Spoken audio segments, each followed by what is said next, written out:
Sometimes a mother's love drives her to places where even angels fear to tread. Tonight, Eydis holds her dying son in her arms, standing at the gates of the very people who have every reason to hate her family.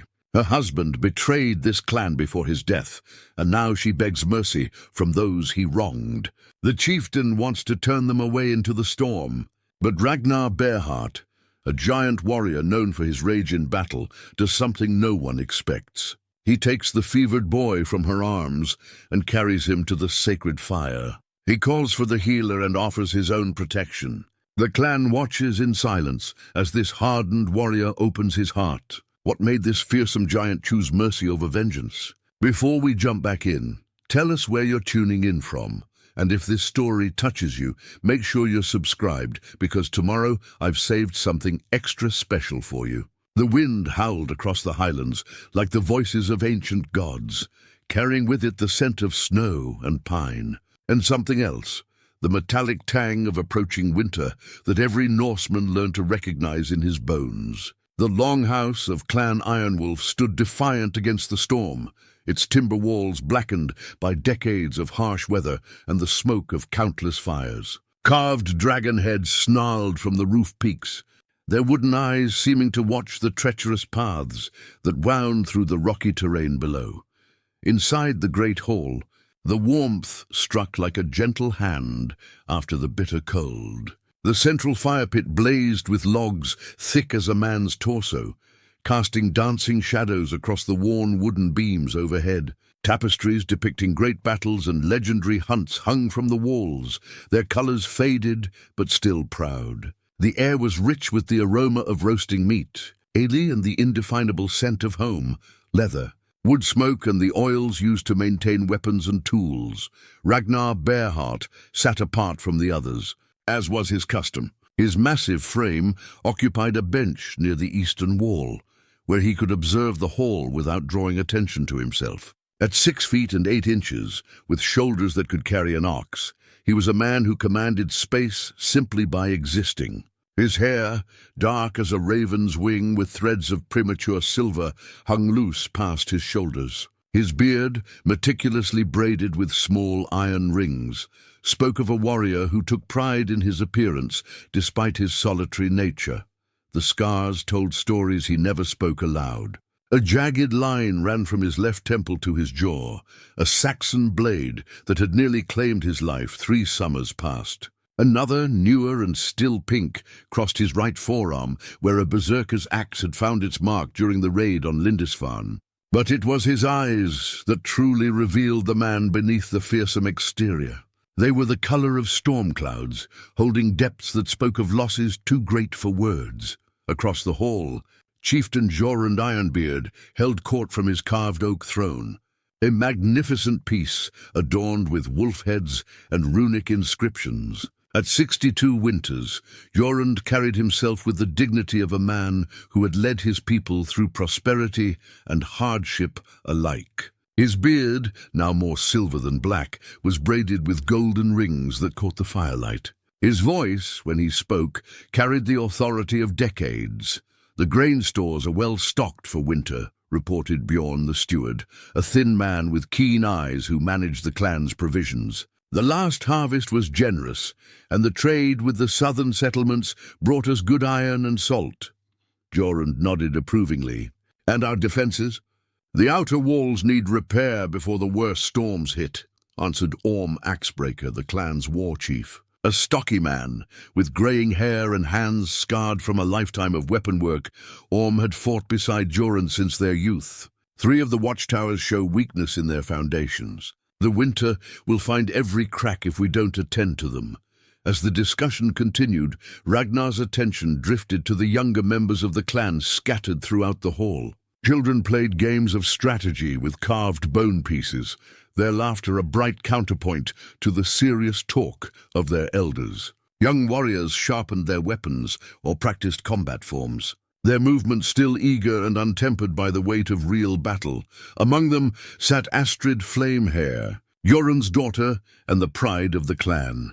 At 25, she possessed not only her father's strategic mind, but also her late mother's fierce beauty. Her red-gold hair cascaded down her back like liquid fire, and her green eyes held an intelligence that many men found both alluring and intimidating.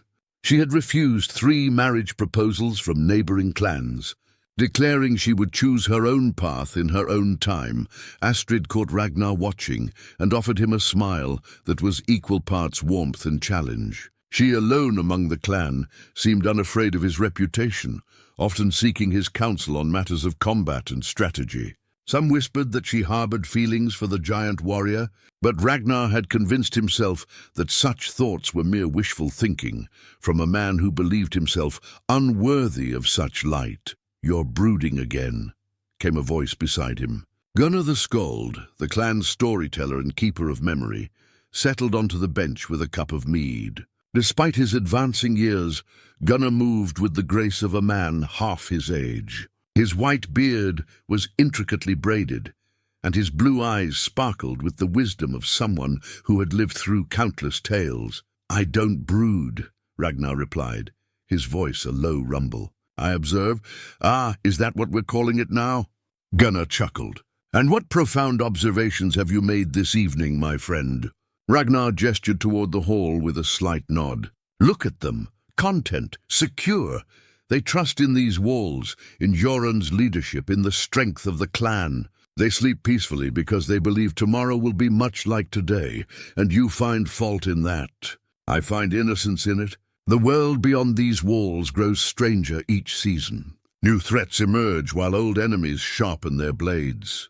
Peace is a luxury that must be constantly defended." Gunnar studied his friend's profile.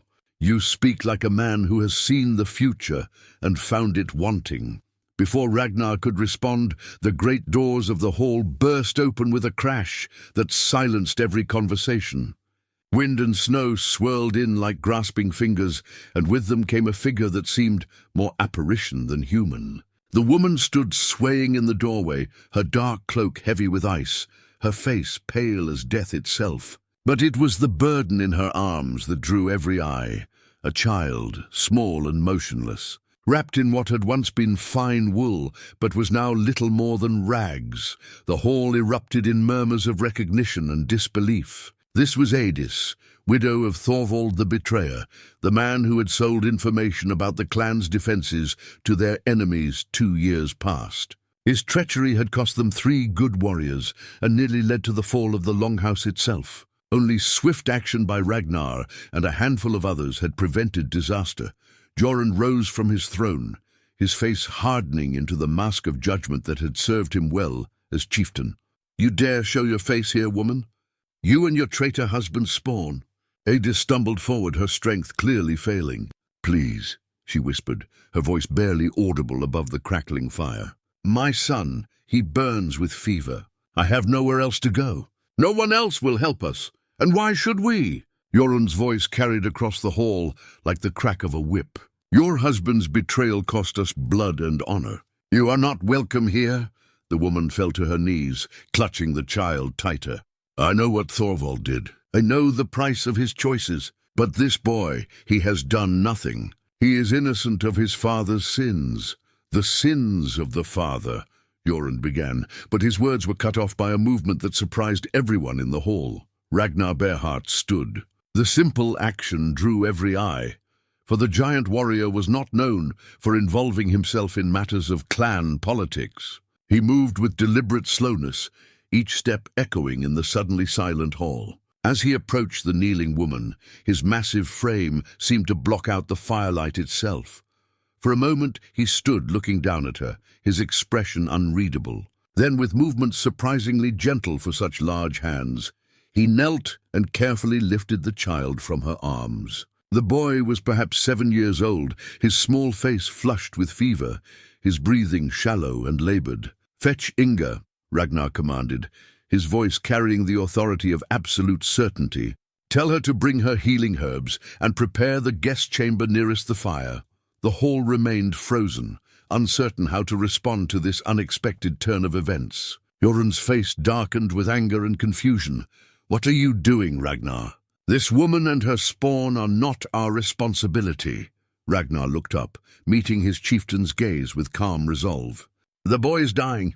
Whatever sins his father committed, this child had no part in them. I will not stand by and watch an innocent perish while we debate the crimes of the dead, and if I forbid it? Jorun's question hung in the air like a blade. Then you will have to forbid me as well, Ragnar replied simply. For I give my protection to this child and through him to his mother. Any who would harm them must first go through me. The challenge was unmistakable, though spoken without heat or aggression. Every person in the hall understood the weight of such words. Ragnar Bear-Heart was not merely the clan's greatest warrior.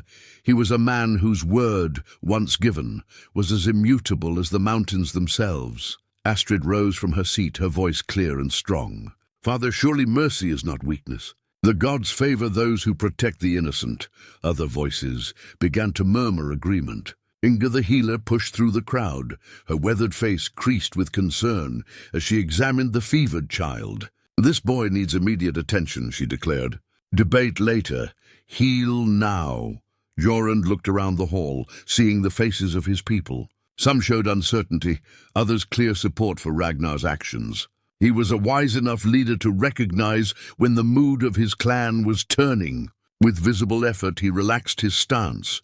Very well, he said finally. The child may be treated, but, he pointed a stern finger at Eydis, you will work for your keep, and you will speak to no one of our defenses, our plans, or our weaknesses. One hint of treachery, and you will both be cast out into the winter night. Eydis nodded frantically, tears streaming down her face. Thank you, my lord. Thank you. As Ragnar carried the child toward the guest chambers, Astrid fell into step beside him. That was bravely done, she said quietly. It was only right, he replied, not taking his eyes off the boy in his arms. My father will not easily forget this challenge to his authority. Then I will work to earn his forgiveness while honoring my commitment. Astrid smiled. You truly are as honorable as the Skalds claim. For the first time in memory, Ragnar's stern expression softened almost imperceptibly. Honor is all any of us truly possess. Without it, we are merely animals with weapons. As they disappeared into the shadowed corridor, the hall slowly returned to its normal rhythms. Though the conversations now carried an undercurrent of excitement and speculation, what had prompted the silent giant to such an unprecedented act of mercy? What would come of this unexpected twist in the clan's carefully ordered world? Gunnar the Skald smiled to himself as he reached for his mead. This night had given him the beginning of a story that would be told for generations to come. The guest chamber flickered with the warm glow of oil lamps and the steady crackle of a small hearth. Inga the healer worked with practiced efficiency, her weathered hands moving over the fevered child with the confidence of decades spent tending the sick and wounded. Steam rose from bowls of medicinal herbs as she prepared poultices and tonics. The air thick with the sharp scent of willowbark and elderflower. Young Halvor lay motionless on the bed of furs, his small chest rising and falling in rapid, shallow breaths. His skin burned to the touch, yet he shivered as if gripped by winter's deepest cold. Dark circles shadowed his eyes, and his lips had taken on a worrying blue tinge that spoke of a body fighting a losing battle. Ragnar stood sentinel by the window, his massive frame silhouetted against the storm-lashed darkness beyond. Though he appeared to be watching the night, his attention remained fixed on every sound from the sickbed behind him. Each labored breath from the boy seemed to tighten something deep in his chest, a sensation he had not felt in 3 long years. Eydis knelt beside her son, clutching his small hand in both of hers. Her face, cleaned of travel, grime and exhaustion, revealed a woman younger than she had first appeared. Perhaps 28 winters, with delicate features that spoke of noble birth. Her dark hair fell in waves around her shoulders, and her brown eyes held depths of sorrow that seemed far older than her years. The fever comes in waves, Inga murmured, pressing a cool cloth to the boy's forehead. It breaks for a time, then returns stronger. I've seen this sickness before. It took many during the plague winters when I was young. Will he live? The question escaped Eydis's lips as barely more than a whisper. Inga's pause lasted too long. I will do everything in my power, but you must prepare yourself, child. Sometimes the gods call young souls home despite our efforts. Eydis closed her eyes, her grip on her son's hand tightening. I have already lost his father. I cannot lose him too. From his place by the window, Ragnar spoke without turning. Tell me of your husband's final days. The request caught Eydis off guard. She looked up at the giant warrior's back, seeing the tension in his shoulders. Why do you wish to know? Because understanding the past helps us shape the present. He turned then, his storm-grey eyes meeting hers with unexpected gentleness. And because I was there when Thorvald died. The revelation hit Eydis like a physical blow. She had known that warriors from Clan Ironwolf had tracked down her husband after his betrayal was discovered, but she had never learned the details of his end. You killed him? No. Ragnar's voice was quiet but firm. Though I could have. I was part of the group that found him hiding in the southern settlements. He was already dying when we arrived, poisoned from a rival who discovered his treachery and decided to settle old debts. We found him in a tavern, alone and speaking your names with his final breaths. Eydis's composure cracked like ice in spring. Tears spilled down her cheeks as she absorbed this knowledge she had never sought but somehow needed to hear. He said he had made a terrible mistake, Ragnar continued, stepping closer to the bed, that he had betrayed good people for promises of gold that never came. But mostly he spoke of you and the boy. He begged us to tell you that his love for you was the only true thing in his life, and that he died hoping someday you might forgive him. I forgave him long ago, Eydis whispered. Anger is too heavy a burden for a mother to carry. But forgiveness didn't keep us from starving when the other clans learned of his shame. No one would trade with us, offer work, or even speak our names without spitting. We lost everything, our land, our animals, our place in the world. Inga looked up from her preparations. How have you survived these 2 years? By becoming invisible, Eydis replied bitterly. I traded my jewelry and fine clothes for common garb.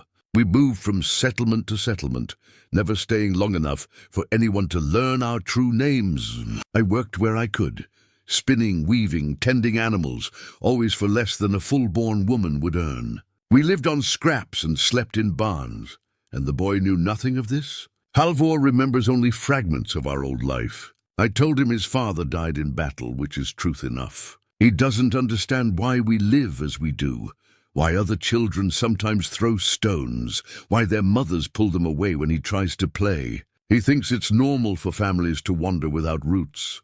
Ragnar studied the child's face, seeing something there that others might miss. Despite the fever, despite the dire circumstances, there was strength in the set of the boy's jaw, determination in the way his small fists clenched even in unconsciousness. This was not a child who would surrender easily to death. What changed?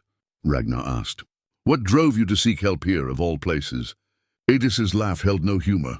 Desperation. 3 days ago, Halvor collapsed while we were gathering deadwood for a fire. I carried him to the nearest settlement, but they turned us away when they learned I had no coin to pay a healer. The same happened at the next village, and the next. By yesterday, I realized that pride and fear were poor companions when your child lies dying in your arms, so you came to the one place where your husband's betrayal was most deeply felt. I came to the only place where I knew there might be someone strong enough to help us, someone who might value a child's life over a dead man's mistakes. The simple honesty of her words settled over the room like a benediction.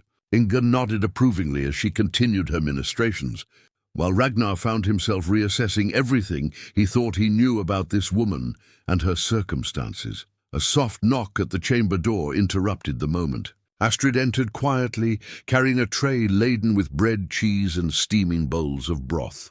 I thought you might need sustenance, she said, setting the tray on a small table near the hearth.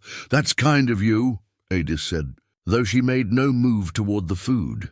You must eat, Astrid insisted gently. If you collapse from hunger, who will care for your son when he wakes? When he wakes, Eydis caught the hopeful phrasing. Astrid smiled. Inga has saved warriors from wounds that should have killed them, and children from fevers that seem beyond hope. If anyone can guide your boy back to health, it's her. Inga harumphed at the praise, but didn't contradict it. The next few hours will tell us much. The fever must break by dawn, or... She left the sentence unfinished. As if summoned by their words, Halvor stirred on the bed. His eyes fluttered open, unfocused and glassy with fever, but aware. "Mama," he whispered. Eydis was at his side instantly. "I'm here, my brave boy. How do you feel?" "Cold," he murmured, though his skin still burned. "Where are we?" "Somewhere safe," she assured him, smoothing his damp hair. "This is Inga, and she's going to help you feel better." Halvor's gaze wandered the room until it settled on Ragnar's imposing figure. Instead of fear, the boy's face showed curiosity. "Are you a giant from the stories?" The question drew a surprised chuckle from Astrid and even Inga. Ragnar knelt beside the bed, bringing himself closer to the child's eye level. Though he still towered over everyone else. "I'm just a man, young one. A very tall man, perhaps, but no giant. My name is Ragnar. I'm Halvor," the boy whispered. "Mama says I'm brave like the heroes in stories." "I believe she's right," Ragnar replied solemnly. "Fighting this fever takes great courage." The brief conversation exhausted the child, and his eyes closed again.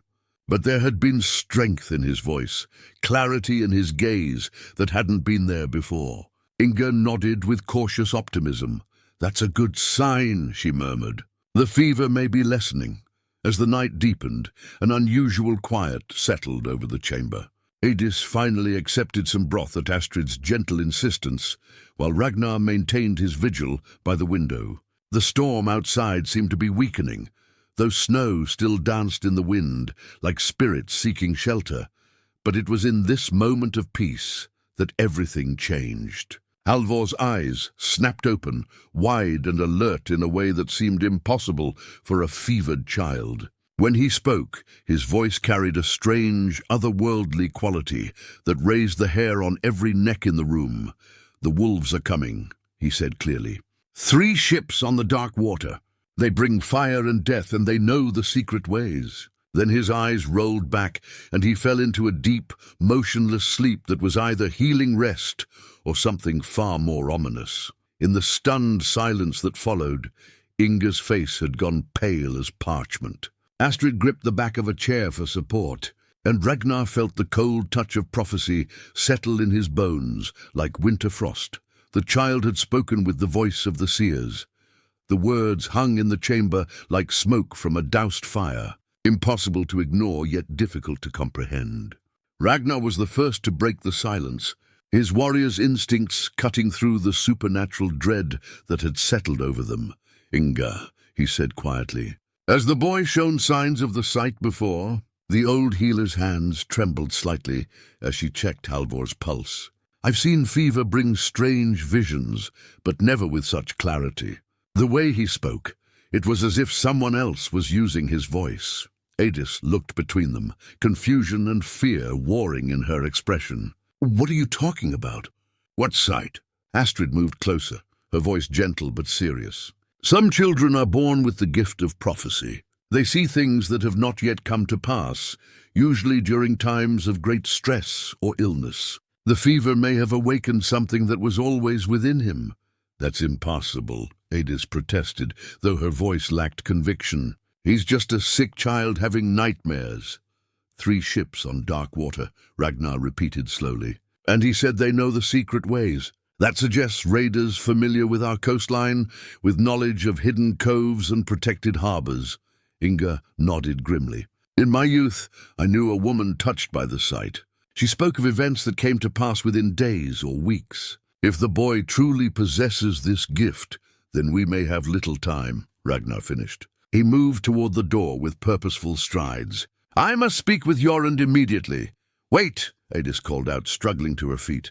"You can't seriously believe that my fevered son is prophesying raids. This is madness."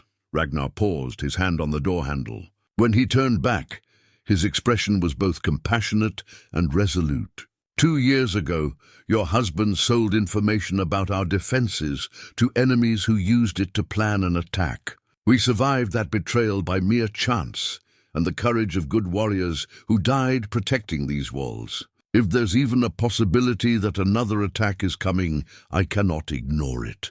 The reminder of Thorvald's treachery struck Eydis like a physical blow. She sank back into her chair, the weight of her family's history settling around her like a shroud. "I'll stay with them," Astrid offered, taking up a position near the bed. "If the boy wakes again, we'll need someone here to witness whatever he might say." Ragnar nodded his thanks and departed, his heavy footsteps echoing down the corridor toward the great hall. Behind him, the three women settled into an uneasy vigil, each lost in her own thoughts about what the night might yet reveal. The great hall had quieted considerably since the evening's dramatic events. Most of the clan had retired to their chambers, leaving only a handful of warriors maintaining the night watch and a few elders nursing their ale by the dying fire. Jorund sat brooding in his carved throne, his weathered face reflecting the dancing flames. "My lord," Ragnar announced himself as he approached. "We need to talk." Jorund looked up, his expression still carrying traces of irritation from their earlier confrontation. "If you've come to lecture me about mercy and honor, Bear-Heart, save your breath. I've allowed the woman and child to stay, despite my better judgment." "It's not about that," Ragnar said, settling onto a bench across from the chieftain. "Something has happened. Something that may concern the safety of the entire clan." The seriousness in Ragnar's tone cut through Jorund's annoyance. He leaned forward, giving his full attention. "Speak." Ragnar recounted the boy's strange pronouncement, watching Jorund's expression shift from skepticism to concern as the implications became clear. When he finished, the hall fell silent except for the crackling of logs and the distant howl of wind. "Prophecy," Jorund mused, stroking his braided beard. "It's been many years since we've had someone with the sight among us. My grandmother possessed it, though she rarely spoke of what she saw. Do you believe it's possible?" "I believe that the gods work through many vessels, and that wisdom lies in preparation rather than dismissal." Jorund stood and began pacing, his mind clearly working through possibilities. If raiders are indeed coming, they would likely strike during the winter storms, when our defenses are assumed to be at their weakest. The boy mentioned that they know the secret ways. "That troubles me most of all."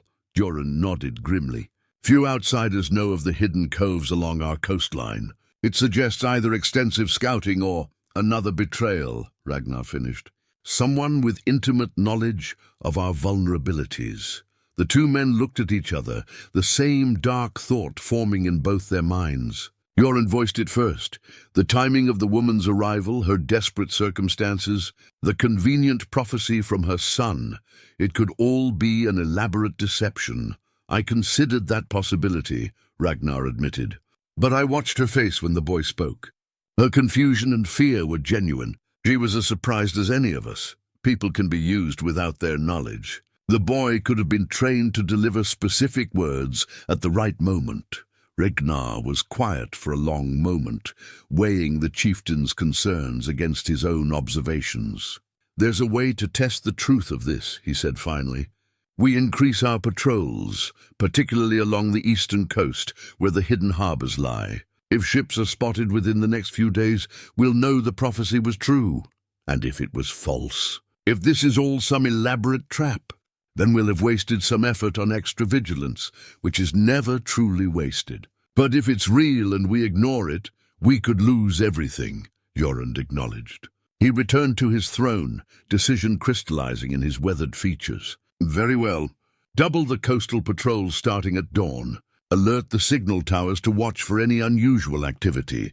And Ragnar, keep a close eye on the woman and her son. If this is deception, you may be the only one positioned to recognize it." "Understood," Ragnar replied, rising to leave. "There's one more thing. If the boy truly has the sight, he may speak again. Someone should always be present to hear whatever visions might come. I'll arrange for trusted guards to maintain a vigil outside their chamber." "But Ragnar," Jorund's voice carried a warning tone, "don't let compassion blind you to treachery. Your father's heart may have been your greatest weakness." The words stung because they carried truth. Ragnar's father had died protecting a family he thought innocent, only to discover too late that they had been planted by enemies to provide intelligence about defensive weaknesses.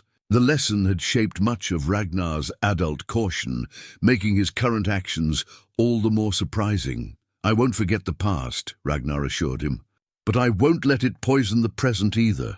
As he made his way back through the corridors, Ragnar found himself thinking about the delicate balance between wisdom and paranoia, between mercy and security. The Longhouse felt different now, as if the boy's words had awakened sleeping tensions that had always lurked beneath the surface of their careful peace. When he reached the guest chamber, he found Astrid and Inga speaking in low voices, while Eydis dozed fitfully in her chair beside the bed.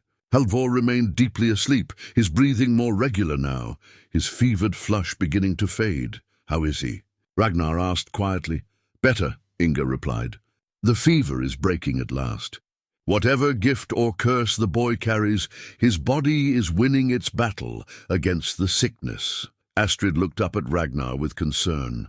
"What did my father say about the prophecy?" "He's taking precautions. Doubled patrols, increased watch on the signal towers. We'll know soon enough if there's truth in the boy's words." As if summoned by their discussion, Halvor's eyes opened. This time they were clear, free of fever's haze, and completely normal. He looked around the room with the natural curiosity of a child, waking in unfamiliar surroundings. "Mama," he called softly, and Eydis was instantly awake and at his side.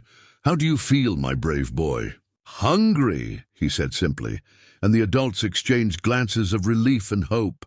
The crisis had passed, but whether it had given birth to revelation or deception remained to be seen. Dawn crept across the highlands like a reluctant visitor, its pale light filtering through the storm clouds that still clung to the mountain peaks. The Longhouse stirred to life with the familiar sounds of a clan beginning its daily routines. The clang of smithy hammers, the lowing of cattle being led to pasture, and the voices of women organizing the day's work. In the guest chamber, Halvor sat propped against fur pillows, eagerly devouring a bowl of hearty porridge, while his mother watched with relief so profound it brought tears to her eyes. The child's recovery had been remarkable. Within hours of his fever breaking, color had returned to his cheeks and strength to his voice. He chattered happily about the carved wooden animals that decorated the chamber, showing no memory of his prophetic pronouncement. "The dragon on the wall has such fierce eyes," he observed, pointing to a tapestry depicting a legendary battle. "Do you think dragons are real, Mama?" "I think," Eydis replied carefully, "that the world holds many mysteries we don't yet understand." "I think," Eydis replied carefully, "that the world holds many mysteries we don't yet understand." Astrid entered with fresh clothing for both. Mother and son, simple but well-made garments that would allow them to blend in with the clan's daily life. "Father thought you might appreciate something warmer than your travel clothes," she explained. "The mountains can be harsh even indoors." "This is too generous," Eydis protested, though her eyes lingered on the fine wool dress with obvious longing. It had been so long since she had worn anything that wasn't patched or faded. "Generosity builds strength in a clan," Astrid replied with a smile. "Besides, if you're to work for your keep, you'll need proper clothing. I've spoken with Gudrun the weaver. She could use skilled hands, and I remember seeing your embroidery work years ago at the summer gatherings." The casual mention of their shared past hung in the air. Before Thorvald's betrayal, the families had known each other well, their children playing together during the seasonal celebrations that brought neighboring clans together in peace. "You remember that?" Eydis asked softly. "I remember many things from before," Astrid said. "Good things that shouldn't be forgotten because of one man's choices." Meanwhile, Ragnar stood atop the Longhouse's highest watchtower, studying the coastline through the grey morning mist. The elevated position offered a commanding view of the fjord that stretched eastward toward the open sea, as well as the network of smaller inlets and hidden coves that dotted the rocky shoreline. Beside him, Orm Axebreaker adjusted his leather armor and checked the signal horn at his belt. "The patrols report nothing unusual yet," he said. "But it's early still. How many men do we have watching the water approaches?" Ragnar asked. 12 along the main coastline, 6 more positioned at the 3 hidden harbours. If ships approach, we'll have warning long before they reach landing distance. Ragnar nodded approvingly. Orm was a thorough warrior who understood that preparation often determined the outcome of battles before they began. And the signal network? Tested at sunrise. Messages can travel from the easternmost watchpost to the Longhouse in less than an hour. Orm paused, studying Ragnar's profile. You really believe the boy saw true visions? I believe we cannot afford to assume otherwise. Better to be over-prepared for phantoms than under-prepared for reality. Fair enough. But tell me, what drives you to such concern for this particular family? You've never shown interest in refugees before? It was a question Ragnar had been asking himself since the previous night. Perhaps it's the boy, he said finally. There's something about him that reminds me of my younger brother. Orm's expression softened. Everyone in the clan knew the story of Ragnar's family, how his parents and younger brother had died during a plague winter when Ragnar was away on his first raiding voyage. He had returned to find their bodies already cold. His brother barely 8 years old. Eric would have been about that age now, Orm observed gently. Yes, and I've wondered many times what kind of man he might have become, what dreams he might have pursued. Ragnar turned from the coastline view. When I look at Halvor, I see possibilities that shouldn't be cut short by the mistakes of others. Their conversation was interrupted by the arrival of a young warrior named Leif, who climbed the tower stairs with urgency. Ragnar Bear-Heart, he called. Jorund requests your presence in the hall. There's been a development. The great hall buzzed with tense energy when Ragnar arrived. Jorund stood before the central fire with a travel-stained messenger whose clothes marked him as belonging to Clan Stormwind, their nearest neighbors to the south. Speak, Jorund commanded as Ragnar approached. Tell us again what you witnessed. The messenger, a lean man with worry lines etched deep around his eyes, cleared his throat. 3 days passed. Strange ships were spotted off our southern coast. Long and black, built for speed rather than cargo. They carried no banners we recognized, and when our fishing boats approached to offer greeting, the ships withdrew quickly toward the deeper waters. Ragnar felt ice settle in his stomach. 3 ships? Aye, 3. And here's what troubles us most. Our scouts followed them from a distance and saw them turn north, following the coast toward your territories. The hall erupted in murmurs as the implications became clear. Jorund raised his hand for silence, his weathered face grim with decision. How long ago did they pass your waters? 2 days, perhaps 3. The storms have made it difficult to track time precisely, but they should have reached your coastline by now if they maintained their northward course. Ragnar and Jorund exchanged meaningful looks. The timeline matched perfectly with Halvor's prophecy. The boy had spoken of 3 ships on dark water, and now confirmation arrived that such vessels were indeed approaching their territory. There's more, the messenger continued. Our spies in the trading settlements report that gold has been changing hands, foreign gold, offered for information about coastal defenses and hidden harbors along this stretch of the fjords. Someone is buying intelligence, Orm concluded, his hand instinctively moving to his weapon hilt, and paying well for it, Jorund added. The question is whether this is random raiding or something more targeted. Ragnar thought of Halvor's words. They know the secret ways. The pieces were forming a pattern that filled him with dread. My lord, he said formally, I request permission to take a patrol to the eastern coves immediately. If ships are hiding there, we need to know their numbers and intentions. Granted. Take 20 men, but maintain distance. Observe and report. Do not engage unless they move against our people.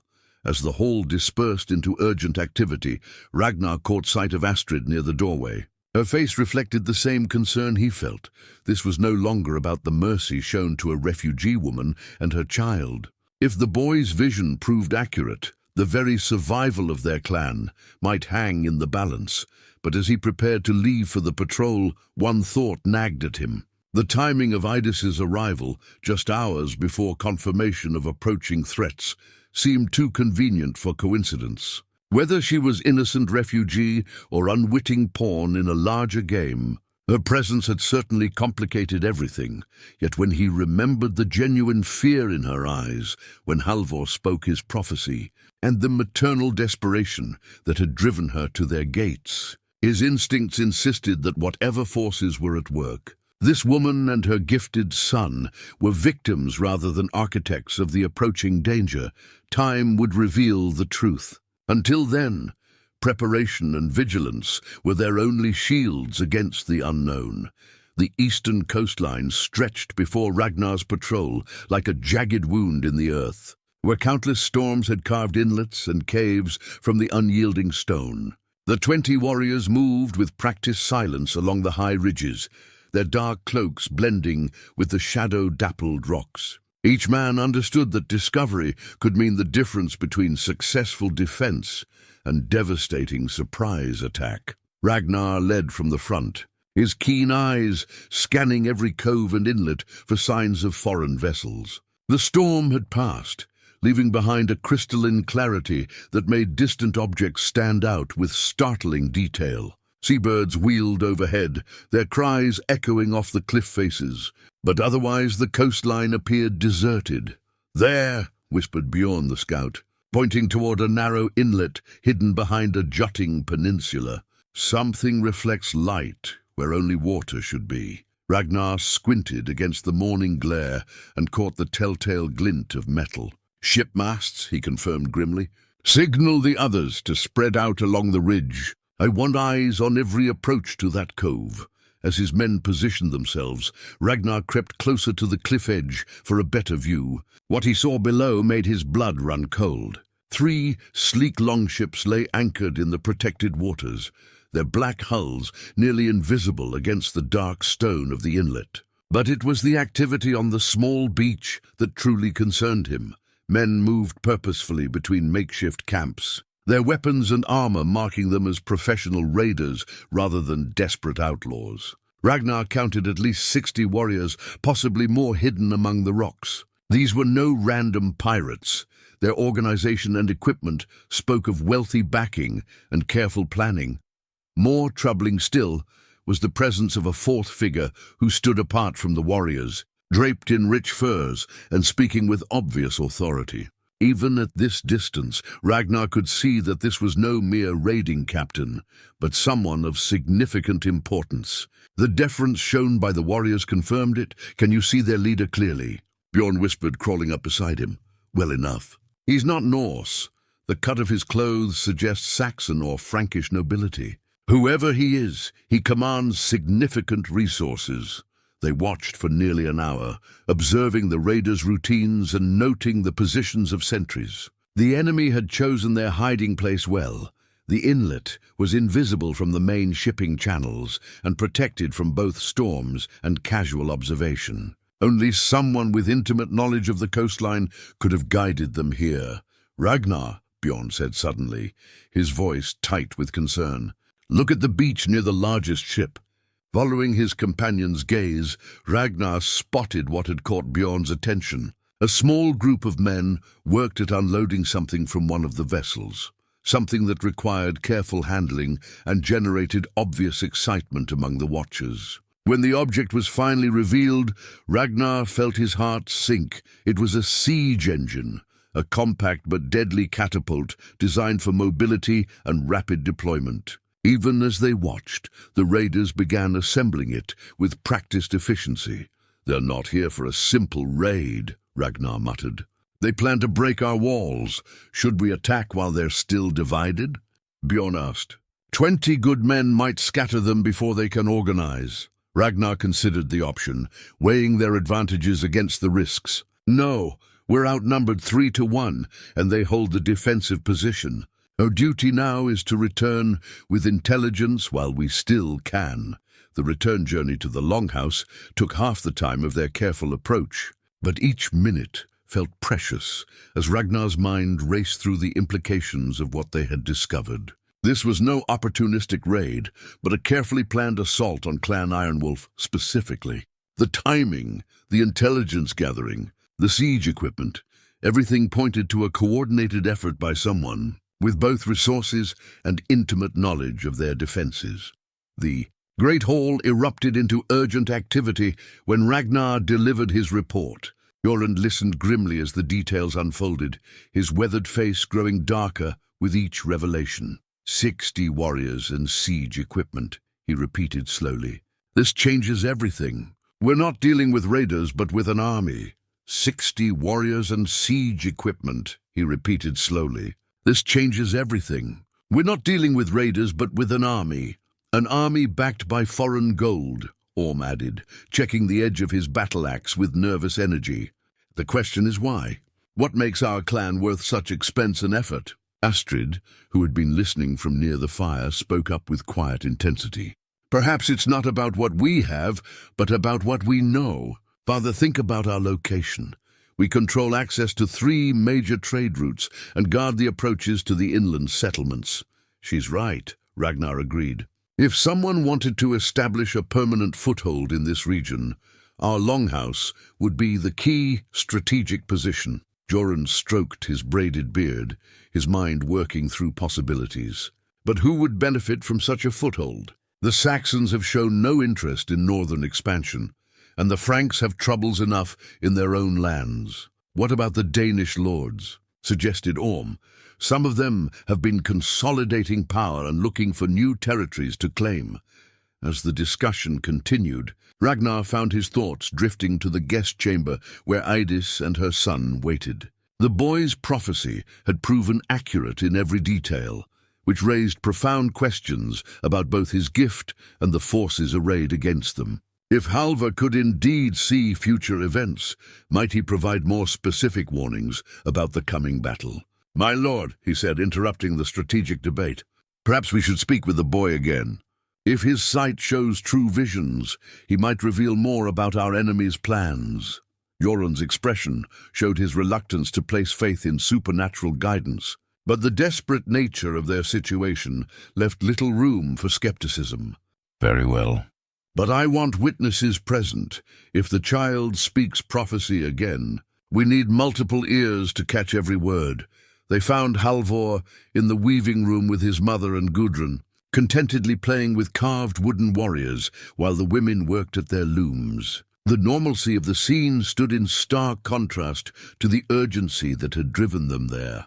"Halvor," Ragnar said gently, kneeling beside the boy, "we need to ask you some important questions." The child looked up with bright, intelligent eyes that held no trace of the otherworldly distance that had marked his prophetic state. "Are you going to fight the bad men from my dream?" The simple question sent chills through the adults. Eydis stopped her weaving, her hands trembling as she watched her son. "What else did you see in your dream?" Astrid asked softly. Halvor frowned in concentration, as if trying to remember something just beyond his grasp. There was fire on the water and men with strange voices. And he paused, his young face growing troubled. There was a man with golden hair who smiled when people cried. "Can you remember anything else?" "Anything about when they might come?" "Soon," the boy said with the matter-of-fact certainty that only children possess. "When the moon is dark and the tide runs high. They think the darkness will hide them, but the stone wolves will see." Jorund exchanged glances with his companions. Stone wolves was an old name for the carved sentinel posts that marked the boundaries of their territory, ancient warning markers that few outsiders would recognize or understand. "Is there more?" Ragnar pressed gently, but Halvor had already returned to his toys, his attention completely absorbed by the wooden figures. Whatever window into the future had opened seemed to have closed again, leaving only fragments of warning to guide their preparations. As they left the weaving room, Eydis followed them into the corridor. "Please," she said urgently, "don't let whatever gift my son possesses make him a target." "He's just a child, we understand," Ragnar assured her.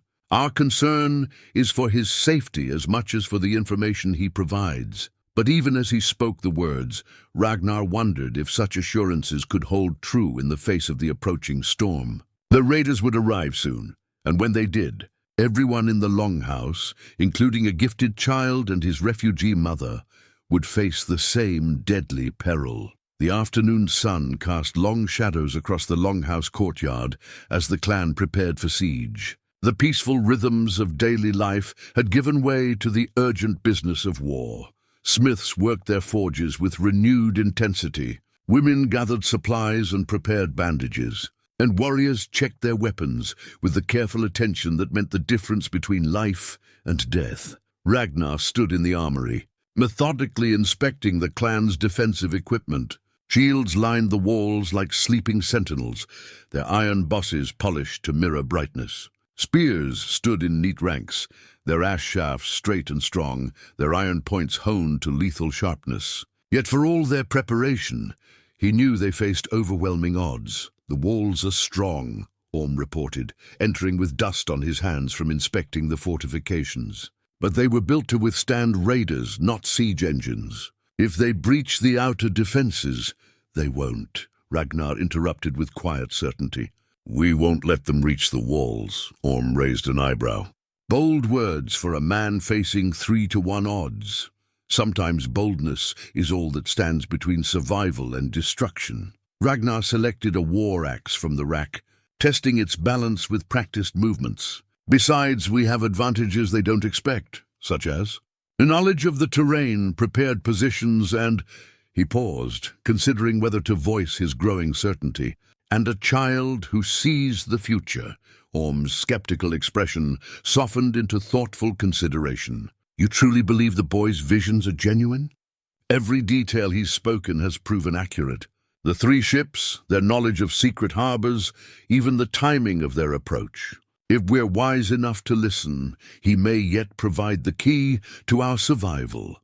Their conversation was interrupted by the arrival of Astrid, her cheeks flushed from running. "Father wants to see you both immediately. There's been another development.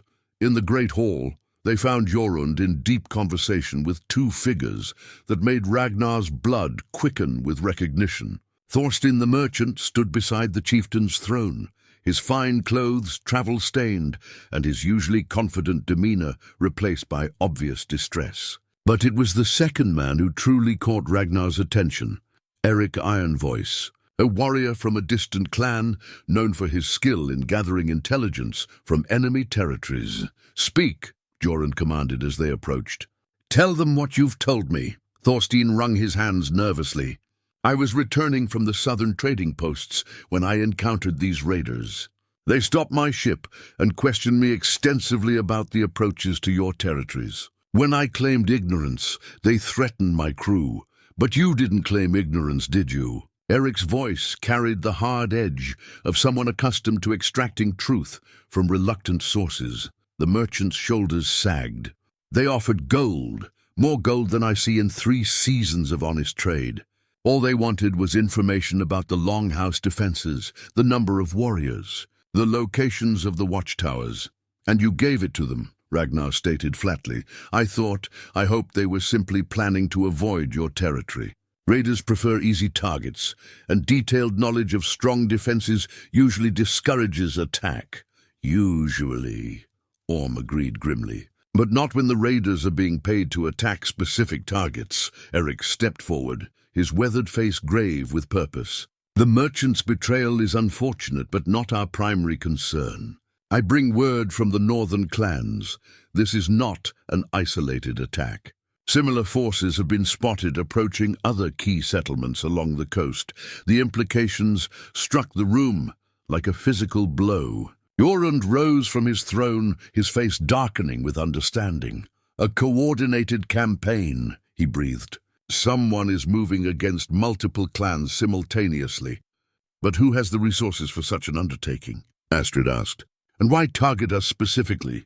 Eric's answer chilled them to the bone. "The Danish King Sweyn has been consolidating power and looking for opportunities to expand his influence. Our coastal settlements control trade routes he covets, and our independence stands in the way of his territorial ambitions." "So this isn't about raiding," Ragnar concluded. "It's about conquest." "Exactly. Sweyn provides the gold and overall strategy, while local mercenaries and foreign allies provide the manpower. If he succeeds in taking these key positions, he'll control the entire northern trade network." The weight of this revelation settled over them like a shroud. They weren't facing random raiders, but the advance forces of a would-be king who saw their destruction as a stepping stone to greater power. How long do we have? Jorund asked. The attacks are coordinated to begin at the new moon 2 days hence. The darkness will provide cover for simultaneous assaults on all targets. Ragnar thought of Halvar's words. When the moon is dark and the tide runs high. Even the timing matched the boy's prophecy perfectly. Then we have little time for preparation, Orm observed. Should we send word to the other settlements? Warn them of what's coming? The messenger ravens have already flown, Eric replied. But whether the warnings will arrive in time or be believed is another matter entirely. As the discussion turned to specific defensive preparations, Ragnar found himself thinking about the larger implications of their situation. If they somehow survived the coming assault, they would still face the reality of living under threat from a powerful enemy who wouldn't easily abandon his ambitions. Victory in this battle might only postpone rather than prevent their ultimate destruction, but such concerns were luxuries they couldn't afford. The immediate challenge was surviving the next 48 hours, and that would require every ounce of skill, courage, and cunning they possessed. Eric, he said suddenly, you mentioned that the boy might provide additional intelligence. Has anyone questioned him further about what he's seen? Not since this morning, Astrid replied. We thought it best not to overwhelm him with constant interrogation. Perhaps it's time to try again. If he can provide any details about the enemy's specific plans, their order of attack, their weaknesses, anything that might give us an advantage, I'll speak with him, Jorund decided. But carefully. The child has been through enough trauma already. As the meeting broke up into smaller groups focused on specific preparations, Ragnar caught Astrid's arm gently. How is Eydis handling all of this? Learning that her son possesses prophetic gifts, discovering that we're about to face a siege, it must be overwhelming. Astrid's expression softened with sympathy. She's frightened, but she's also remarkably strong. She's been helping in the kitchens, organizing supplies, doing everything she can to contribute. I think keeping busy helps her cope with the uncertainty. And the boy? Halvar seems almost unnaturally calm about everything. It's as if he sees the approaching danger, but isn't afraid of it. There's something about his confidence that's both reassuring and unsettling. Ragnar nodded thoughtfully. Children often possessed an intuitive understanding of situations that adults complicated with fear and overthinking. If Halvor wasn't afraid, perhaps that itself was a form of prophecy, a sign that survival was possible despite the overwhelming odds. But as he looked around the hall at the worried faces of his clanmates, Ragnar knew that confidence alone wouldn't be enough. They would need strategy, courage, and more than a little luck to see the next sunrise. The enemy was coming and time was running out. The evening meal in the great hall carried an undercurrent of tension that no amount of warm food or familiar conversation could dispel. Warriors spoke in hushed tones about defensive positions and weapon readiness, while the women organized supplies with the efficient urgency of those who understood that tomorrow might bring siege. Children sensed the adult anxiety and clung closer to their parents. Their usual evening games subdued. Halvor sat beside his mother at one of the long tables, quietly eating his portion of stewed meat and root vegetables. To any casual observer, he appeared to be simply another child adjusting to life in the Longhouse. But Ragnar, watching from across the hall, noticed details that others missed. The way the boy's eyes occasionally went distant, as if seeing things beyond the present moment, and how he sometimes paused mid-bite, as if listening to voices only he could hear. The child troubles you, Gunnar the Skald observed, settling beside Ragnar with his own meal. He intrigues me, Ragnar corrected. There's something about him that doesn't quite fit the pattern of his mother's story. How so? Ragnar considered his words carefully. Eydis speaks of 2 years of desperate wandering, of hiding their identities and scraping for survival. But look at the boy. He shows no signs of prolonged malnutrition, no behavioral markers of chronic fear or instability. For a child who supposedly lived on scraps and slept in barns, he's remarkably well adjusted. Gunnar's keen eyes studied Halvor with new attention. You suspect deception? I suspect there are layers to this story we haven't uncovered. The timing of their arrival, the accuracy of his visions, even the way he speaks, it's all slightly too convenient, too perfect. Their conversation was interrupted by Jorun's approach. The chieftain's weathered face showed the strain of the day's revelations, but his voice remained steady as he addressed Ragnar. I want to speak with the boy again before tomorrow's battle. If he has more visions to share, we need to hear them tonight. Ragnar nodded and rose to accompany his chieftain. Together, they approached the table where Eydis and Halvor sat. The woman looked up with apprehensive eyes, clearly sensing the purpose of their visit. Halvor, Jorun said gently, kneeling to bring himself closer to the child's eye level. We hope you might help us understand more about what you've seen. Can you tell us anything else about the men who are coming? The boy set down his spoon and regarded the chieftain with those unsettlingly mature eyes. They're not just coming here, he said simply. They're going to many places like wolves, spreading across the land to hunt sheep. What else do you see? Halvor closed his eyes, his small face scrunching with concentration. When he spoke again, his voice carried that same otherworldly quality that had marked his earlier prophecies. The golden-haired man stands on a ship with red sails. He speaks to someone far away, someone who sits on a throne made of silver and bone. The throne man is angry because one of his wolves has turned against the pack. Eydis gripped her son's hand, tightly, fear plain in her expression. Halvor, you're frightening me. Please stop. But the boy continued as if he hadn't heard her. The turned wolf carries a message written in blood on white stone. It says that the sheep have grown fangs and the shepherds have learned to fight like bears. Ragnar and Jorund exchanged meaningful glances. The imagery was cryptic, but suggested internal conflict among their enemies, dissension that might be exploited if they understood it correctly. Can you see more about this turned wolf? Ragnar asked carefully. Halvor's eyes snapped open, but instead of the normal gaze of a 7-year-old, they held depths that seemed ancient. When he spoke, his voice was no longer his own. The mother protects the cub by teaching him to howl with the pack's voice. But the cub's true loyalty belongs to those who showed mercy when mercy was not deserved. The time comes soon when the mask must fall and the true face be revealed. The words hung in the air like an accusation. Slowly, all eyes in the immediate vicinity turned toward Eydis, whose face had gone pale as fresh snow. Her hand trembled as she reached toward her son, but he pulled away with a movement that seemed guided by forces beyond his understanding.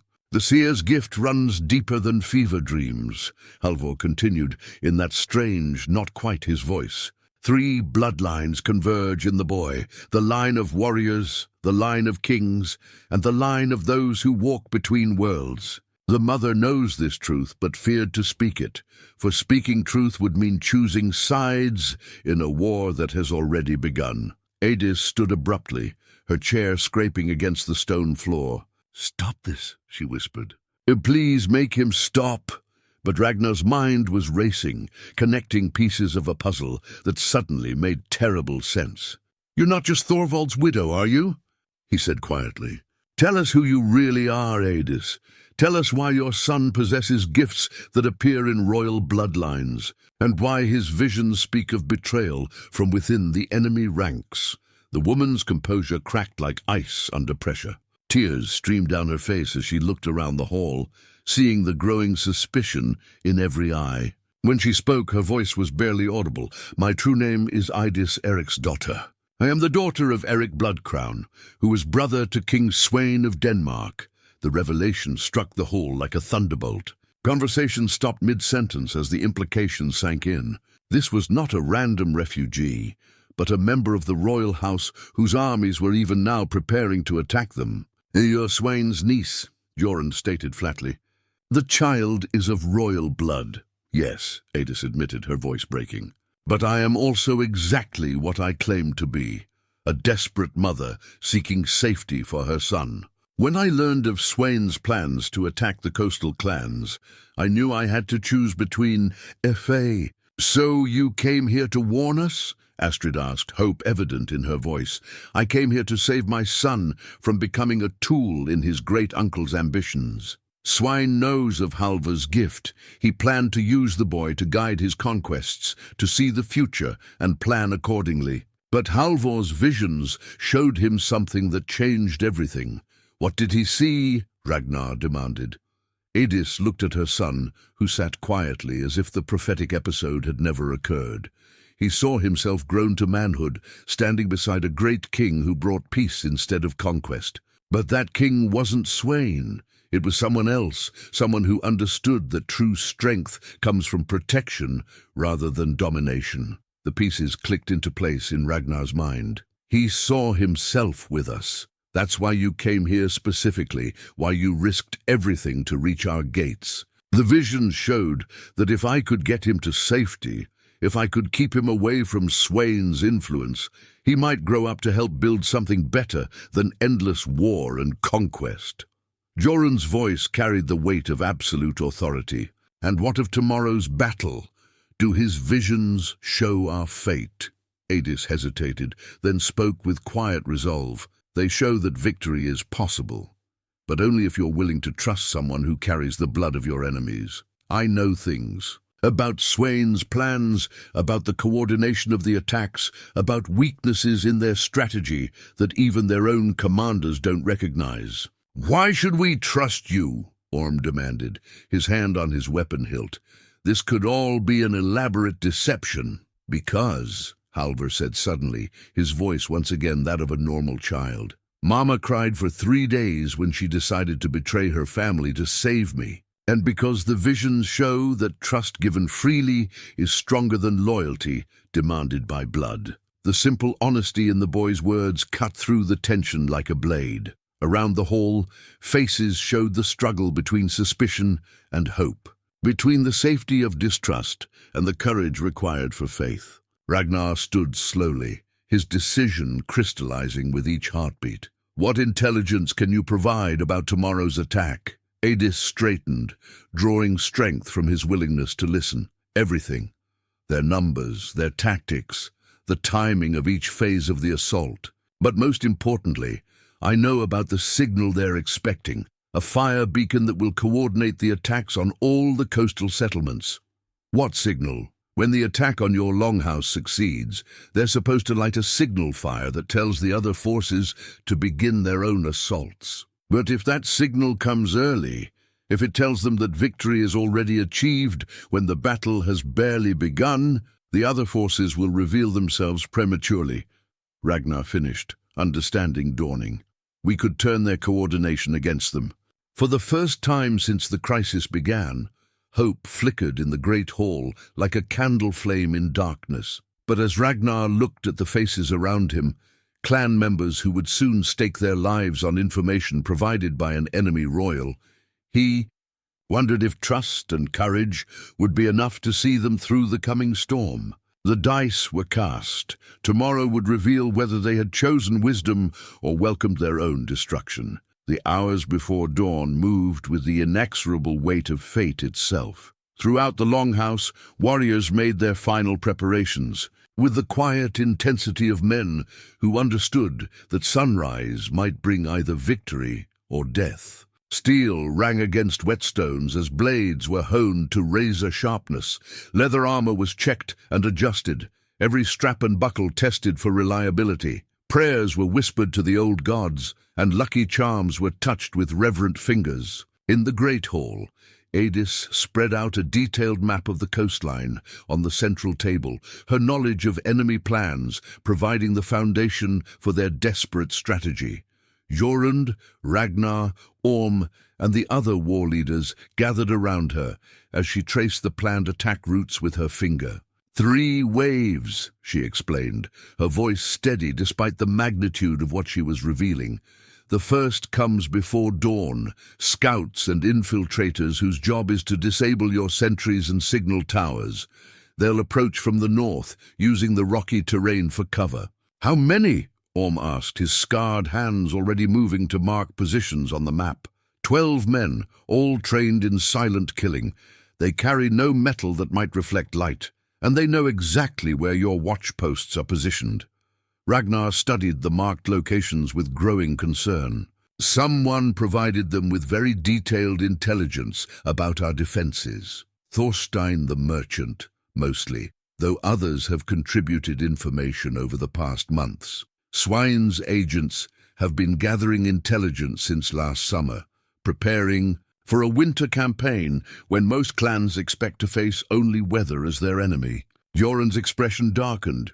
Continue. What of the second wave? The main assault force, 40 warriors with scaling equipment and portable battering rams. They attack the eastern wall at first light, drawing your defenders, while the third wave positions their siege engine on the western approaches. And the signal fire. Eydis pointed to a high ridge overlooking the fjord. There, on Raven's Peak, when your walls are breached and resistance collapses, they light the beacon. Every other raiding force along the coast is waiting for that signal to begin their own attacks. The implications were staggering. The destruction of Clan Ironwolf would trigger a coordinated assault on half a dozen settlements, potentially destroying Norse independence in the entire region. The weight of responsibility settled on their shoulders like a cloak of iron. But we can turn this against them, Ragnar said, his strategic mind already working through possibilities. If we light the signal prematurely, the other forces will assume our battle is already won and reveal themselves for their own attacks, leaving them exposed to whatever defenses the other settlements can muster, Astrid added with growing excitement. Instead of coordinated surprise attacks, they'll face prepared defenders. Exactly, Eydis confirmed, but it requires perfect timing. Light the signal too early, and Swain's commanders here will realize something is wrong.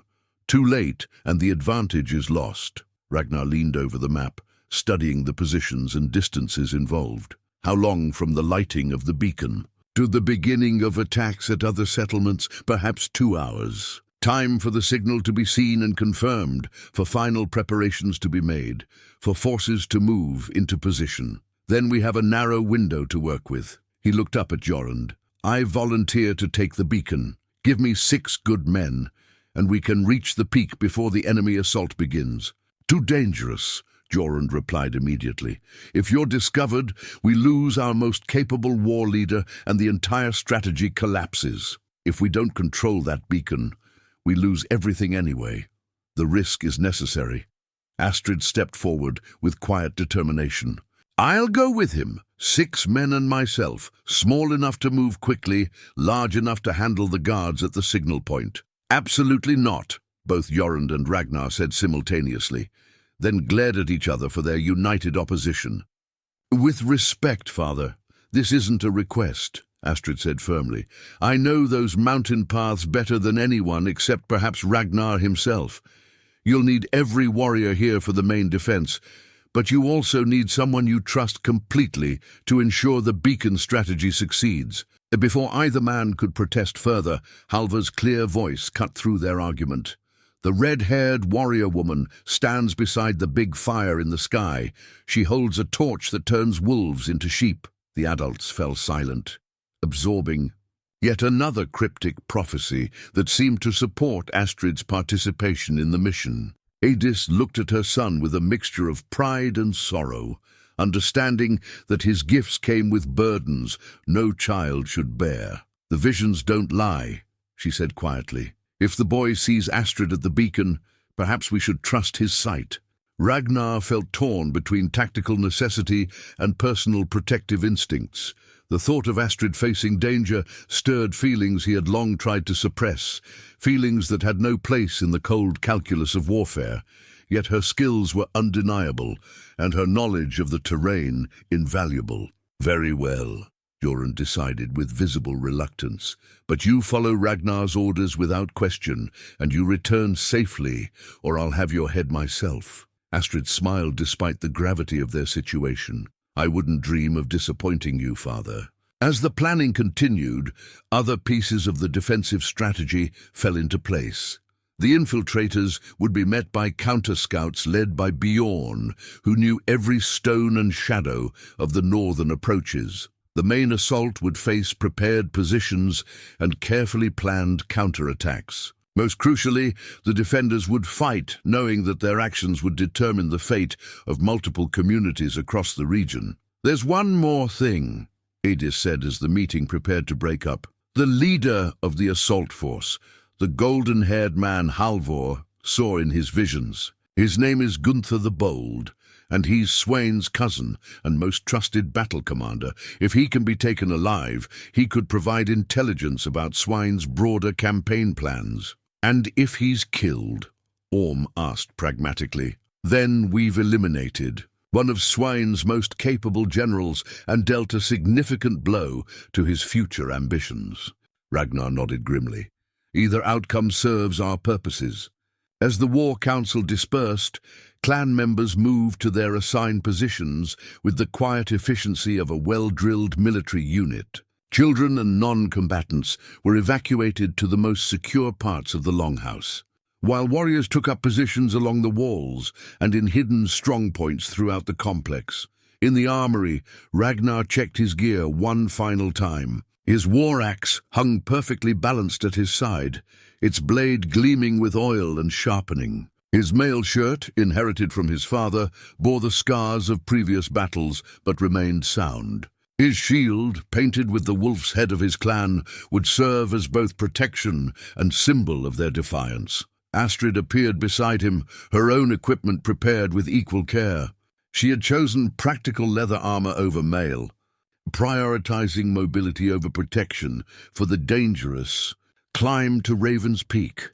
Her bow was a thing of beauty, recurved, horn and sinew that could drive an arrow through. "Chainmail at 100 paces. Are you ready for this?" Ragnar asked, checking the rope and climbing gear they would need. "I've been ready since I was old enough to draw a bow," she replied with quiet confidence. "The question is whether you're ready to trust me as a partner rather than someone who needs protection." The directness of her challenge forced Ragnar to confront feelings he had been avoiding. "I trust your skills completely. It's the thought of losing you that terrifies me. And you think I'm not equally afraid of losing you?" Her green eyes met his with unflinching honesty. "But fear is a luxury we can't afford tonight. We have work to do." Their conversation was interrupted by the arrival of young Halvor, who slipped into the armory with the silent grace that marked his movements. The boy approached Ragnar with something clutched in his small hands. "This is for you," he said, offering a small carved wooden wolf. "Mama says it will help you remember that even wolves sometimes need to work together." Ragnar accepted the gift with solemnity, recognizing the significance of the gesture. The carving was exquisite, clearly the work of a master craftsman rather than a child's toy. "Thank you, Halvor. I'll carry it with honor." "The visions show you coming back," the boy added, with matter-of-fact certainty. "Both of you. But you have to trust each other completely, even when everything looks wrong." As Halvor disappeared as quietly as he had come, Ragnar tucked the wooden wolf into his belt pouch. Around them, the Longhouse prepared for siege with the determination of people who understood that defeat meant not just death, but the end of their way of life. The eastern horizon showed the faintest hint of grey. Dawn was still hours away. But the night was no longer young. Soon, the first enemy scouts would begin their approach, and the deadly game would begin in earnest. Ragnar looked at Astrid one more time, memorizing her face in case fate decreed they would not see each other again. Then, with the stoic acceptance that marked his people, he shouldered his pack and prepared to climb into the mountains, where victory or defeat would be decided by the lighting of a single fire. The enemy was coming, and everything depended on reaching the signal beacon before they did. The mountain path to Raven's Peak wound through darkness like a serpent of stone, treacherous even for those who knew its secrets. Ragnar led the small party with the sure-footed confidence of a man who had traversed these heights since childhood, while Astrid followed close behind, her bow strung and ready. The 6 warriors chosen for this mission moved like shadows, their weapons wrapped to prevent any betraying gleam of metal. Below them, The Longhouse glowed with the warm light of torches and hearth fires, appearing deceptively peaceful in the pre-dawn darkness. But Ragnar knew that even now, enemy scouts were creeping through the rocky terrain to the north, beginning the deadly dance that would determine the fate of countless lives. "There," Astrid whispered, pointing toward a cluster of boulders near the peak's summit. Movement against the skyline. Ragnar squinted through the darkness and caught what she had seen, the subtle shift of shadows that marked human presence where none should be. The enemy had already reached the signal point and established their position. "This complicated everything. How many?" asked Bjorn Quietstep, one of the warriors chosen for his skill in silent killing. "At least 3, possibly more hidden among the rocks," Ragnar replied. "They're positioned to watch both the approaches and the settlement below. The original plan had called for them to reach the beacon first and wait for the proper moment to light it. Now they would have to take it by force, and any sound of battle might alert the main enemy force below that something had gone wrong. "We need a distraction," Astrid murmured, studying the enemy positions. "Something to draw their attention while we circle around from the east." Ragnar considered their options. The eastern approach was steeper and more treacherous, but it would bring them to the beacon from an unexpected direction. "Can you reach the eastern cliff face without being seen?" "Give me 10 minutes and 3 of your best climbers," she replied with quiet confidence. "Too dangerous. If we fail to take the beacon, everyone dies anyway." Her logic was irrefutable, though it did nothing to ease his protective instincts. "Trust me, Ragnar. Trust the plan." Below them, the first grey hint of dawn was beginning to touch the eastern mountains. Time was running short. Soon the main assault would begin, and they needed to be in position to control the signal fire. "Very well," Ragnar decided. "Bjorn, take Astrid and 2 men up the eastern face. The rest of us will create a distraction from the main path. When you hear the sound of battle, move fast and strike hard." As the group separated, Ragnar felt the familiar mixture of anticipation and dread that preceded combat. Everything they had planned, everything they hoped to achieve, would be decided in the next few minutes of desperate action. The remaining warriors spread out among the rocks below the beacon, each man checking his weapons one final time. Ragnar gripped his war axe, feeling the familiar weight that had served him through countless battles. The wooden wolf Halvor had given him pressed against his side, a reminder of the trust placed in him by those who could not fight. A sharp whistle from above, the call of a mountain bird that no real bird would make at this hour. Astrid signaled that her group was in position. Ragnar took a deep breath, offered a silent prayer to whatever gods might be listening, and launched himself up the final slope toward the enemy position. The attack came with the sudden violence of a mountain storm.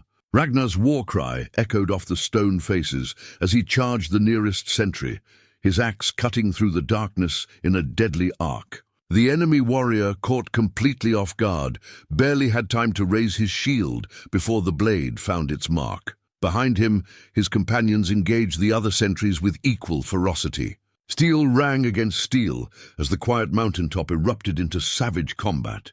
But even as they fought, Ragnar was aware that every second of noise increased the risk of discovery by the main force below. From the eastern face came the sound of Astrid's group striking their own targets. An enemy archer, positioned to cover the beacon itself, toppled from his perch with one of her arrows through his throat. 2 more warriors fell to the blades of her companions before they could raise an alarm. But the defenders had not been unprepared. A war horn sounded from somewhere among the rocks, a deep brassy note that would carry clearly to the settlement below. The signal that something had gone wrong on the peak. "The beacon!"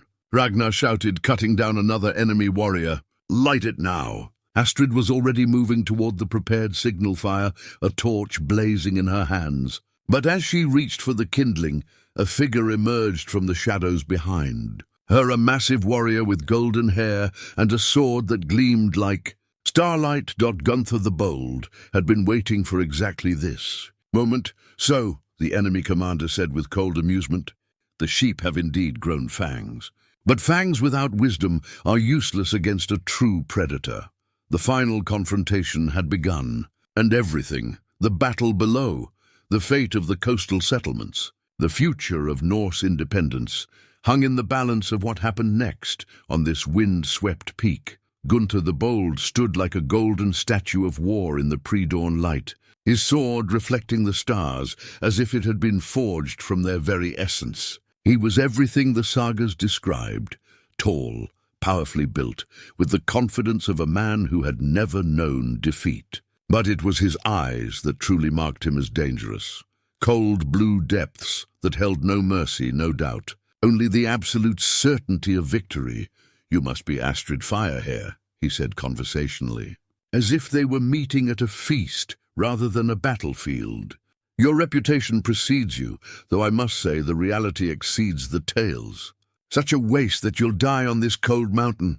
Astrid held her torch steady, the beacon materials just within reach. Around them, the sounds of combat continued as Ragnar and the others fought the remaining guards. But she knew that this moment, this single confrontation, would determine everything. "I've heard of you as well." "Gunther," she replied, her voice carrying the calm that came from absolute commitment. "They say you've never lost a battle." "Perhaps it's time that changed," the enemy commander laughed, a sound like winter wind over stone.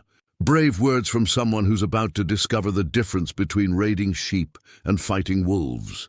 He moved then, his sword cutting through the air with lethal precision. Astrid barely managed to leap aside, the blade passing close enough to part strands of her red-gold hair. She rolled behind a boulder, her mind racing through tactical options that all seemed inadequate against such a skilled opponent. But even as she sought cover, her warrior's training took over. This wasn't just about individual combat, it was about accomplishing the mission. The beacon had to be lit, regardless of personal cost. From behind the boulder, she called out to Ragnar. "The signal! Whatever happens to me, light the beacon! No one dies alone tonight," came his answering roar, followed by the wet sound of his axe finding another target. Gunther stalked around the boulder with predatory patience. "Your giant friend is busy with my men. This is between us now, little Firehair. Come out and face your fate with the honor your bloodline demands." Instead of emerging where he expected, Astrid used her intimate knowledge of the peak's layout to her advantage. She climbed these rocks since childhood, knew every crack and ledge. While Gunther positioned himself to strike at her expected location, she scaled the boulder's far side and dropped behind him with cat-like silence. Her dagger took him in the shoulder before he could react. But the wound only seemed to enrage rather than slow him. He spun with incredible speed, his sword pommel catching her in the ribs and sending her staggering backward toward the cliff edge. "Clever," he admitted, blood darkening his golden hair where her blade had found its mark. But cleverness without strength is merely postponed death. As he advanced for the killing blow, Astrid's hand closed around a loose stone. She hurled it not at Gunther, but at the torch she had dropped, sending it rolling toward the beacon's prepared kindling. Flame licked at the dry wood and oil-soaked rags, beginning to catch and spread. Impossible. Gunther snarled, lunging toward the growing fire to stamp it out, but that moment of divided attention was all Astrid needed. Her bow sang in the morning air, the arrow taking the enemy commander in the thigh and sending him crashing to his knees just short of the beacon. The signal fire blazed higher, its light beginning to reach toward the sky like a prayer made visible. From across the peak came Ragnar's voice, filled with fierce pride. "The beacon burns! The signal is lit!" Below them, the sounds of the main assault were beginning, war cries and clashing weapons as Sweyn's forces attacked the Longhouse walls. But the premature signal fire would already be visible to the other raiding forces along the coast, telling them that victory had been achieved and their own attacks should begin immediately. Gunther struggled to his feet, his face twisted with pain and fury. "You understand nothing," he gasped. "Even if you've disrupted the coordination, my forces below will still take your pathetic stronghold. All you've accomplished is to ensure that more settlements will face uncoordinated attacks." "Perhaps," Astrid replied, nocking another arrow. "But uncoordinated attacks by overconfident enemies are far more survivable than perfectly timed strikes." Sometimes victory is measured not in what you accomplish, but in what you prevent. As if summoned by her words, Ragnar appeared at her side, his axe gleaming with enemy blood. The remaining guards had been defeated, and the peak was theirs. Below, the beacon fire roared skyward, its message already racing across the fjords to waiting enemy forces. "It's done," he said simply, though his eyes showed concern for the blood trickling from her split lip and the way she favored her left side. "Not quite," she replied, her arrow still trained on the wounded enemy commander. "We still need to decide what to do with Sweyn's cousin." Gunther laughed bitterly. "Kill me or spare me, it matters little. The wheels are already in motion, and nothing you do here changes the ultimate outcome. Sweyn will have his empire, and your independence will become a memory." But as the first full light of dawn broke over the mountains, illuminating the signal fire that blazed like a star upon the peak, Ragnar felt something he hadn't experienced in years, hope that burned as bright as the beacon itself. The tide of battle was turning, and the real war was just beginning. 3 weeks had passed since the Battle of Raven's Peak, as the Skalds were already calling it, and the Longhouse of Clan Ironwolf bore the scars of siege like badges of honor. Burn marks darkened the eastern wall where enemy fire arrows had found their mark, and fresh timber showed pale against weathered wood where repairs had been necessary. But the walls stood strong, and the people within them had found something precious in the crucible of shared danger, a deeper understanding of what it meant to stand together against the darkness. The great hall buzzed with activity as representatives from 6 neighboring clans gathered for a council that would reshape the political landscape of the northern territories. Word had spread quickly of how the premature signal fire had disrupted Sweyn's coordinated campaign, leading to the defeat or retreat of raiding forces across the coast.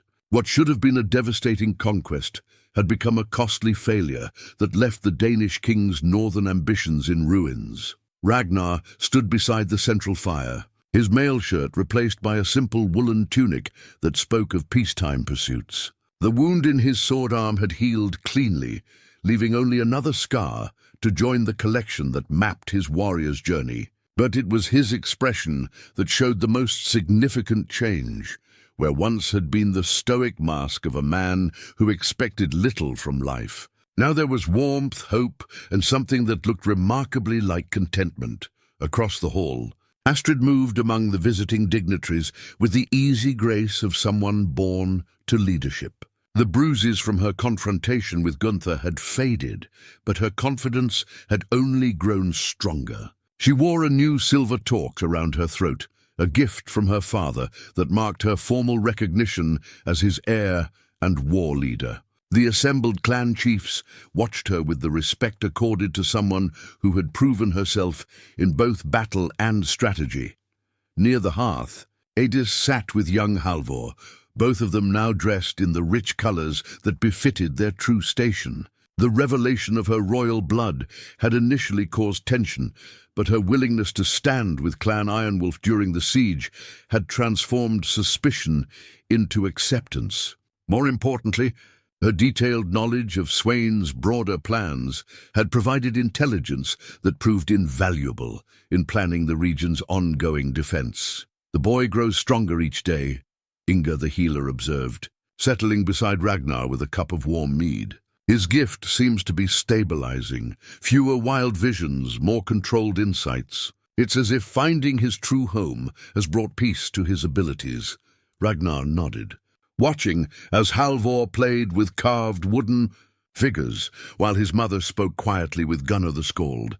The old storyteller was already weaving the events of recent weeks into an epic that would be told around fires for generations to come. "He asked me yesterday if I would teach him to use a sword," Ragnar said with a slight smile. "Not for battle," he said, "but so he could protect people like his mother protected him." "And what did you tell him?"